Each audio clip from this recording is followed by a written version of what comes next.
October 29. Sin, Satan, sickness, or sabotage. 3 times I pleaded with the Lord about this, that it should leave me. But He said to me, "My grace is sufficient for you, for my power is made perfect in weakness. Therefore, I will boast all the more gladly of my weaknesses, so that the power of Christ may rest upon me."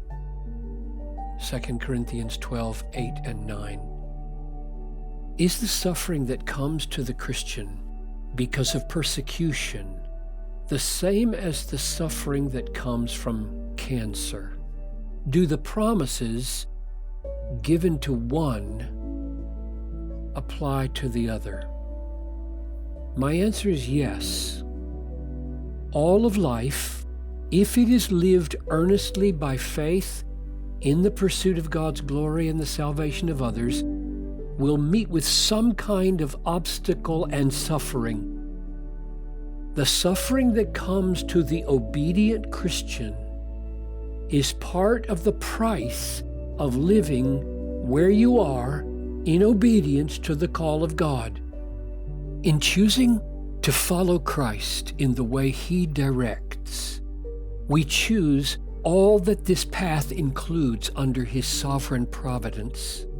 Thus, all suffering that comes in the path of obedience is suffering with Christ and for Christ, whether it is cancer at home or persecution far away. And it is chosen. That is, we willingly take the path of obedience where the suffering befalls us, and we do not murmur against God.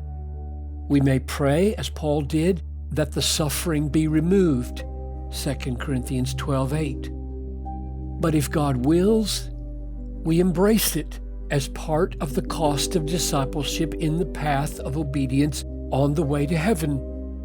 All experiences of suffering in the path of Christian obedience, whether from persecution or sickness or accident, have this in common. They all threaten our faith in the goodness of God and tempt us to leave the path of obedience. Therefore, every triumph of faith and all perseverance in obedience are testimonies to the goodness of God and the preciousness of Christ. Whether the enemy is sickness, Satan, sin, or sabotage. Therefore, all suffering of every kind that we endure in the path of our Christian calling is a suffering with Christ and for Christ. With Him, in the sense that the suffering comes to us as we are walking with Him by faith, and in the sense that it is endured in the strength He supplies through His sympathizing high priestly ministry to us, Hebrews 4:15.